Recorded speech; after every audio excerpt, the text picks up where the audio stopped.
akajya ku karubanda akavuga ngo ahunze umuntu bita Emirene. Ese ko nta nduri ivugira ubusa ku musozi, ko nta nutwika inzu ngo ahishe umwotsi, uyu Emirene ahatse iki muri social media?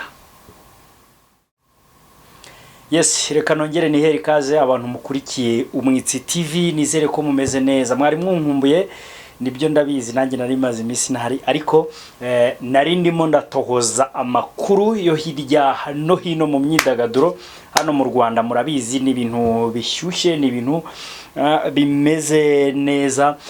Gahunda ni yindi rero, mukomeze mukore subscribe nk'ibisanzwe kugira ngo twibanire 5 kuri 5, hanyuma dukomerezaho n'inkuru zacu zigiye zitandukanye hano imbere mu gihugu ndetse no hanze yacyo, kugira ngo ibintu bikomeze kurya. Reka nsuza abantu muri hanze y'imbibe z'igihugu cyacu, nsuza abantu bari muri Afrika muri rusange, nongereho n'abantu bari muri biriya bihugu by'Iburayi, ubwo ni mu Bufaransa, mu Bwongereza, Canada n'ahandi.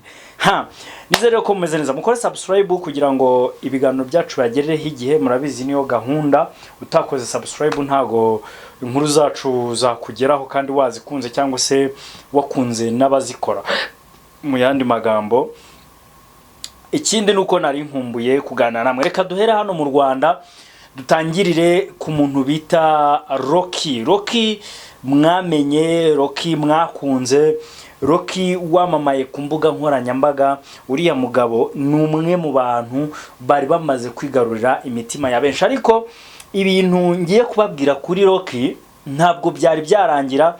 Ikindi ntago byari byagera kure, nubwo bisa n'ibyarangiye ariko biracyashoboka kujurira, bibaho. Channel Rocky Entertainment, iriya channel yarangije gusibwa, yarangije gukurwa ku rubuga rwa YouTube, ntago muzongera kuyibona ukundi.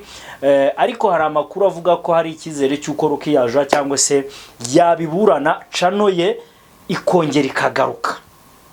Ni ukuvuga ngo mu bintu YouTube yiyama hari ibintu byo uretse kuba umuntu yagutera strike agasibisha channel yawe, ariko ubundi hari ibintu YouTube itemera. Icyambere, ibintu by'imirwano, ibintu by'urukoza soni, ibintu ngira ngo by'intambara ku rundi rwego, ibyo bintu YouTube ntago byemera. Ikindi none bya bintu mujya ugasanga mwafashe inkuru z'abandi bantu mukazipostinga cyangwa se mukazauploadinga, zira nkuru ntabwo YouTube ihita guhana direct, ihita gukubita copyright, igahita ireba ahantu bigushyize quelque part ku buryo utazongera gukora iryo kosa.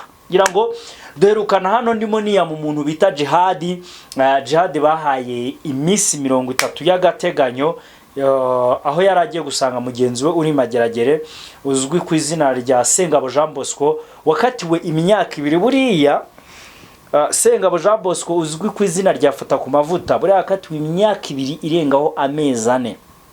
No kuvuga ngo mu mazimisi mumubona ameze neza, afite akanyamuneza. Sengabo Jean Bosco uzwi nka Fata ku mavuta, buriya hari ibyo yatangaje. Ariko mbere yuko ngaruka ku kibazo cya Rocky, nagira ngo mbanze mpite ndambura inkuru yafata ku mavuta vuba nyivana mu nzira nishwanyaguriza nigendera, kugira ngo dukomeze n'izindi nkuru. Uyu nguyu Sengabo Jean Bosco cyangwa se Fata ku mavuta uri kumwe na Jihad Mageragere kuri ku minsi 30 y'agateganyo, ariko iyo minsi 30 buriya niyo gukorwamo iperereza no kugira ngo bagenze neza icyaha, hanyuma nikimufata ahite akanirwa urumukwiye. Ubundi mu byaha 9 aregwaga harimo 3 biri civile na 6 biri penal. Kugira ngo nge mbibutsa nakantu kandi mutazamugira ngo banabazaniye inkuru iraho ngo mbandikatikati ndana aho bibera. Niyo mpamvu giye mba naje nikwije ku kintu kijyanye n'inkuru cyangwa se ikuru rimeze neza. Nukuvuga ngo uyu nguyu Sengabo Fata ku mavuta Jean Bosco usigaje amezi 4 yatangaje yuko yagororotse kandi yagororotse mu magambo ye. Murabizi yari amaze kwigira karaha kajya he, asigaye atuka abantu, yandagaza abantu, agira gute, ariko yavuze ngo naragorowe kandi naragororotse. Ndetse nindamuka ngeze hanze se cyangwa ngarutse, bamwe mu nshuti zanjye n'abafana banjye n'abanyangira guko nari sigaye nitwara bazongera bankunde kubera ko nzaba narahindutse narabaye umuntu muzima. Nizere ko Sengabo ubu ngubu ryatabi bamusanzemo bamupima yariretse burundu atazongera kurisubiraho naramuka ageze hanze. Ikindi nanone nizere ko ibintu byo kwirirwa yibasira abantu agiye kubireka, ariko hari ikintu nabonye kwa Scovia kimeze nk'inkuru, ariko n'ubundi ni inkuru ivuga ko bicitse burundu nta muntu uzongera ibintu byo kujya ku mbuga abantu bagaharabikana bagatukana nk'aba ba Pastor Claude. Ibyo bintu bigiye guhagarara burundu. Umuntu uzongera gukoresha icyo kintu cyo gutuka cyangwa se gutukana na bagenzi be akanandagaza abandi azajya ahita bihanirwa. Hanyuma rero inkuru ya Sengabo fata ku mavuta Jean Bosco uri Mageragere kumwe na Jihad ndetse na Motion, reka tube tubavuyeho hanyuma twigarukire kuri Rocky. Mu bintu birimo biravugwa yuko ari ibyo bintu bishobora kuba byakuje rumwe mu rubuga rwe kuri YouTube rwakurikiranwaga n'abantu basaga ho gato miliyoni, ubwo yarebwaga na miliyoni, yakurikirwaga na miliyoni n'ibihumbi 300 by'abanyarwanda n'abandi bantu bumva ururimi rw'ikinyarwanda baba hanze y'igihugu cyacu. Buriya ntago rega dukurikiranwa n'abanyarwanda gusa, buriya turebwa n'abantu benshi ku rwego mwebwe mutabitekerezaho.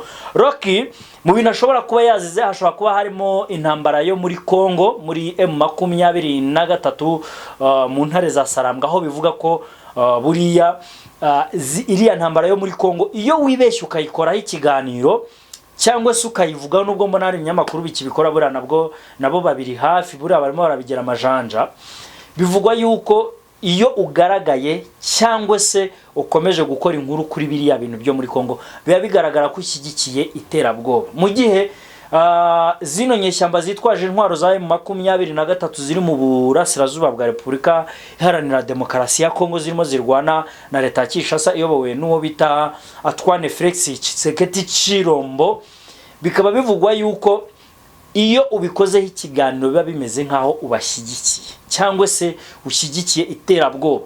Twebwe rega hari ikintu mutazi, twebwe dufite uburyo dufatamo igihugu cya Kongo n'abakongomani, kuko turabaturanyi turabazi, nubwo bavuga igiswahili batavuga ikinyarwanda ariko twumvikana mu rurimi.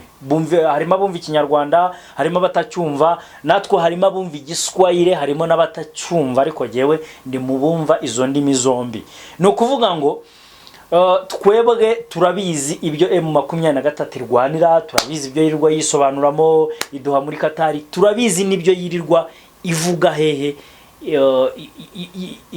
itangamo ibirego aho igenda hose no muri za Amerika irimo igara ishinja leta ya Kinshasa. So rero twebwe urumva twebwe tuba tuzi ibyirwanira ibyiharanira, ariko bino bihugu by'Iburayi na bano bantu bataba muri Afurika, uretse ko nabari muri Afurika batabizi neza, ariko ubundi bo abantu bo ba nyiri YouTube ntago bazi icyanyacyo ikiri ukuri ziranye shyamba zirwana, cyane ko hemerwa leta iriho kuko ariyo iriho mu buryo bwemewe n'amategeko. Abandi icyo baba barwanira icyo ari cyo cyose n'icyo baba baharanira icyo ari cyo cyose, icyo gihe biba bifatwa nkaho ari iterabwoba. Kabone n'ubwe mu 23 ivuga ngo tuba turwanira uburenganzira bwacu, ukwishyura ukizana n'uburenganzira bwa buri mukongomani wese, by'umwihariko abakoresha ururimi rw'ikinyarwanda kandi ari abakongomani, bivugwa ko ari nabo iharanira uburenganzira bwabo. Rero abanyiri YouTube cyangwa se YouTube ntago ibyo byemera narugwa ibyakira. Icyo rero bivugwa yuko ari cyo Rocky yazize, kuko mbere yuko Rocky hashize amezi 3 mu byibuka avuye muri Leta Zunze Ubumwe za Amerika, ariko biravugwa yuko buriya yagiye muri Amerika n'ubundi cano ye yarahanwe, hari ukuntu bahana cano bakayishyira mu gihano, bo ugakomeza ugakora nkuko bisanzwe, abantu bakakureba, subscribe zigakorwa, like, comment n'ibindi nkuko mubikora ku mwitsi murabizi. Rero nukuvuga ngo Rocky ibyo byose yari yarabihaniwe, ariko nubwo mwamurebaga mugakora birambanje kubabwira haruguru, ariko buriya ntago abayemerewe kugira gute guhembwa. Nyine ntago abacyakira amafaranga YouTube ye ntago ibikiri guhembwa, ibimeze nk'iya demonetijwe, ntago ibimeze nka channel yakira ku madolari. Rocky afunga umwuka ajya muri Leta Zunze Ubumwe za Amerika, bakomeza guhwihwisa ko banakwirakwiza ku mbuga nkoranyambaga icyo bita sensibilisation. Urumva ko Rocky yagiye muri Leta Zunze Ubumwe za Amerika kunegosia na banyiri YouTube kugira ngo bagire gute babe bamworohereza cyangwa se babe bamushyiramo inyoroshyo YouTube ye ive mu bihano. Aragenda ajya muri za Hollywood, mwarabibonye, ajya mu bintu byo kureba uburyo bakina filimi, ajyaho ahantu haba hari za zombie, ajya ku bibuga by'indege biriho indege z'intambara za Leta Zunze Ubumwe za Amerika zitagikora ariko zahoze zikoreshwa, ndetse arinajya no ku bwato rutura bw'intambara bugwaho bumeze nk'ikibuga cy'indege. N'ubwato bw'intambara ariko nanone bw'ikibuga cy'indege z'intambara. Za ndege urabona hari indege ziza zikagwa mu mazi zigaparika ku bwato, ariko ubwato buri mu mazi ku buryo bashobora kugenda bagaparika aho bashaka, bakarasa aho bashaka, indege zigarurukira aho zishaka ariko mu cyerekezo bifuza muri ayo mazi barimo. Nabwo ubwo bwato Rocky yabugezeho. Ibi byose yagendaga yerekana cyangwa se izo muvuma zose yagiye akora. Murabizi yuko byavuzwe yuko yahuye na n'uwo bita Cheetah Magic, bahurira kuri airport i Kanombe, nyuma baza no guhurira muri Leta Zunze Ubumwe za Amerika, nabwo ngo bakorana ikiganiro.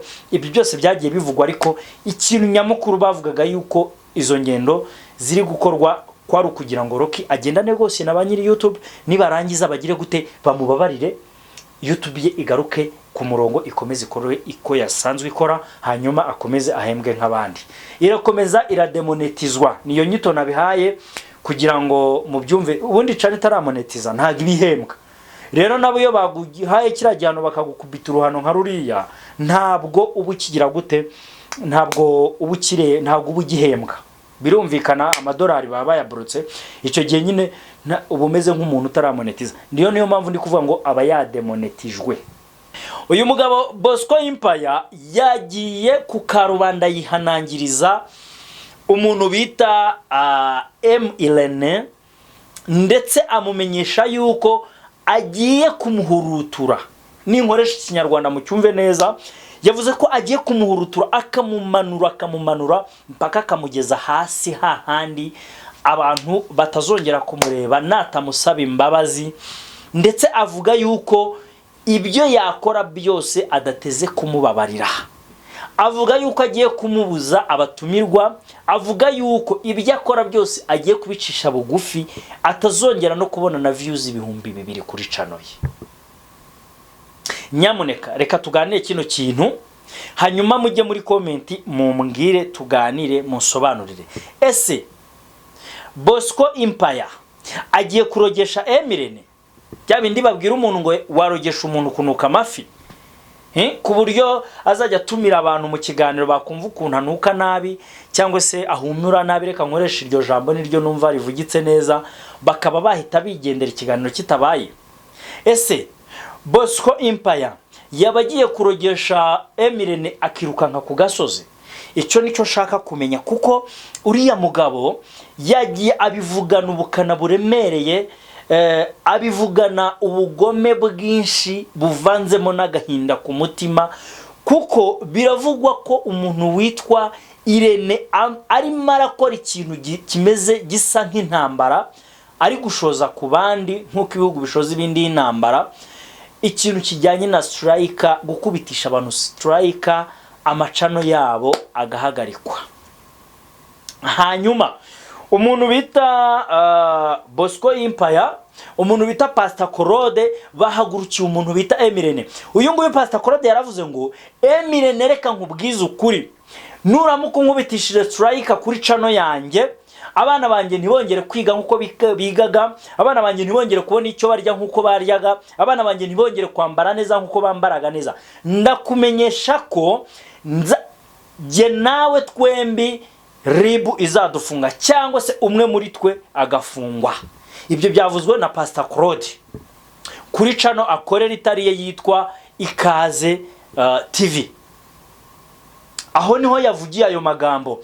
Undi wigeze kugaragara ashyira mu majwi umuntu witwa Emirene ni umuntu bita Nyarwaya cyangwa se Nyarwaya Innocent uzwi nka Yago, umwana witabagwe mu Mutara.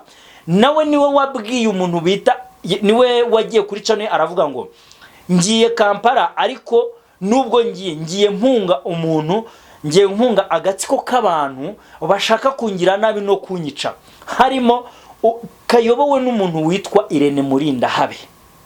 Jewe nkibaza ngo uyu nguyu Irene afite niki kintu yitwaje, ndi kubaza ntago nge mbizi, niki kintu Emirene yitwaje gituma abantu bahaguruka bagahunga igihugu cyabo, bagahunga u Rwanda n'abanyarwanda, bagahunga ubuyobozi bw'u Rwanda, bagahunga ubutabera bw'u Rwanda bitewe na Emirene.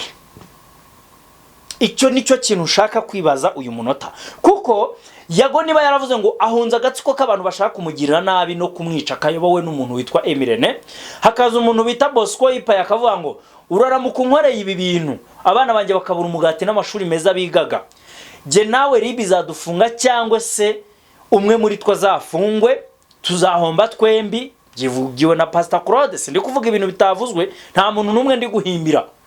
Urumva, je ntago nzajya nzana amakuru ngo je nzajya nzamba sesengure mbabwiza ukuri. Urumva, hakaza umuntu witwa Bosco Impaya akajya ku karubanda akavuga ngo ahunze umuntu bita Emirene. Ese ko nta nduri vugira ubusa ku musozi, ko nta nutwika inzu ngahisha umwotsi, uyu Emirene hatsiki muri social media? Nicyo kintu ndimo ndabaza. Emirene ahatsiki muri social media ko abantu bakomeje kumwikoma ari beshi? Jewe nta kibazo mfitanye na Emirene, ariko ahangaha ndimo ndibaza iki kintu bimeze bite? Niki kiri kuba muri iyi social media yacu kiri gutuma abantu bikoma Emirene? Emirene yarakoze ndetse agaragaza imirimo y'amaboko ye abifashijwemo n'Imana n'abantu, kuko ntabwo ari we wabikoze wenyine ku giti cye. Yagiye azamura abantu benshi ndetse abavana ku rwego rumwe abageza ku rundi, ibyo twarabibonye. Ndetse yongeraho n'akazi ke ko gukorera kuri channel ye yitwa MMM, sinibuka neza, niko njya mbibona. Hanyuma nkibaza ngo uyu Emirene ni cye kibazo afitanye n'abantu. Ahangaha rero nkahita mpashyiraho akadomo nkakibaza nkavuga ngo namwe muri kundeba mukurikiye inkuru muduhe ibitekerezo cyangwa se mugire icyo muvuga, kuko ushobora gusanga hari n'abantu badukurikira ariko baba bazi izo nkuru bicecekeye. Nuvuga ngo uyu Emirene kuba ari gukubitisha abantu striker ku macano yabo ntibongere kubona umugati nk'uko bisanzwe, birimo birakoresha abantu ibyo batagakwiye gukora, ndetse bikabavugisha ibyo badakwiriye kuvuga. Urumva, kuko uyu nguyu Bosco Impaya wamaze kuvuga yuko nyuma yuko yahamagawe na RIB akagira ibyo ajya kubazwa, ariko kuri inshuro atakwemera gufungwa, ahubwo ahisemo kujya aho badashobora kumubona kugira ngo noneho avuge yisanzuye, atatura umuntu amubwiza ukuri. Kuko yaragiye avuga amagambo ateye isoni n'ubwoba, ku buryo nari sigaye nsengera Emirene nkavuga ati Emirene Imana imufashe, kuko numvaga ashobora no kutaramuka nkurikije ibyo Bosco Impaya yavugaga. Ariko mu biganiro Impaya akomeje gusohora, yatangiye gusa nk'ugenda yigaruramo mu magambo yavuze, kuko arimo aravuga ngo abantu bari kugenda bifashisha bimwe mu biganiro yakoze bakavuga ko yahunze igihugu, ariko ngo ntago yigeze ahunga igihugu, ko nawe ubwe ni igihugu, kandi ngo tahunga igihugu kuko igihugu ari abaturage. Rero atahunga abaturage b'abanyarwanda nkuko nawe ari umunyarwanda. Bityo je nkahita mbihuza n'ijambo yavuze yuko adashobora guhama hamwe ngo RIB yongere kumuhamagaza, aho kugira ngo afungwe yagenda, ariko akabwiza ukuri umuntu witwa Emirene. Jewe bityo nkahita numva ko nubundi yari yahunze, ariko arimo arashaka kwigarura ntagaragaze ko yari yahunze. Icyo nicyo kibazo kiri aha kano kanya. Hanyuma nkibaza ngo ni cye kibazo gihari gishobora gutuma Emirene ahagurukirwa. Umuntu bita Ndimbati nawe ari mu bantu bavuga ko Emirene yamuhemukiye, ariko we ntago yerura, ariko aravuga ngo Emirene nawe warampemukiye, ariko uburyo wampemukiye murabuzi. Hanyuma nkibaza ngo Bosco Impaya, Nyarwaya Innocent uzwi nka Yago, fata n'uyu nguyu ntuze Pastor Claude na Bosco Impaya, bano bantu banga Irene bingana iki ku ruhe rwego ku buryo bashobora kumuhagurukira bose bakavuga yuko abateye ikibazo muri social media. Ikindi navugira ahangaha jewe nshaka kubwira abantu, mura mbabwira ngo ibintu byose muzajya mukora, ntabwo ari ubwa mbere mbivugiye kuri Kumwitsi TV, ibintu byose muzajya mukora bizajya bibagaruka nimutazajya mwitondera amagambo muvuga, ibyo mubwira abantu ndetse n'ibyo mubagaragariza.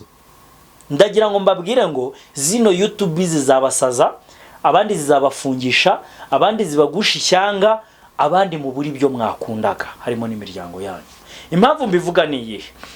Yago yarahunze agiye Uganda, umuntu bita Bosco Empire arahunga agiye Uganda, n'abandi harimo na kakagabo nabonye kigize ikigarasha bita ntuze kano ka Ezekiel kirirwa kavuga ubugambo mbona butayejeje icyubahiro igihugu cyacu.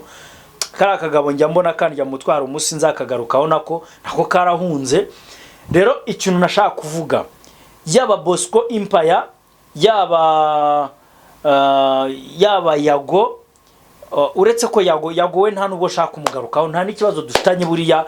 Yago ni inshuti yanjye, ariko Bosco Empire nubwo nawe atanzi, ndabizi ko aranzi nako aranzi, nubwo tutajya twica ngo tuganire ariko turaziranye. Hanyuma uyu Bosco Empire nawe Emirene nawe Pastor Claude, ndagira ngo abari namwe nsoreza aho mvuga rino jambo. Aya magambo mwirirwa muvuga kuri social media muri abantu babagabo, nibi bintu mwirirwa mutukana mwiyamana, ni iki bifasha societe nyarwanda? Ni iyihe nama cyangwa se nubuhe butumwa bwiza muhereza abanyarwanda? Ni iki kirimo muri abantu babagabo mungana mutyo? Ubu ngubu byibuze umuntu nashima, dore dushoje tugiye gusoza 2025 twinjira 2026. Ejo bundi hasigaye amezi make tukaba twageze muri periode yo gutanga amamituweli. Umwe muri mwe byibuze yakabaye umwanya afata ajya kwirirwa atukana na mugenzi we, mwirirwa miyamana kuri izo mbuga zanyu. Mwakabaye mutegura uburyo bwo kubona amafaranga, byibuze nkumva hari nuzavuga ngo naremeye imiryango 5 nyihereza ubwisungane mu kwivuza tuzi nka mituweli.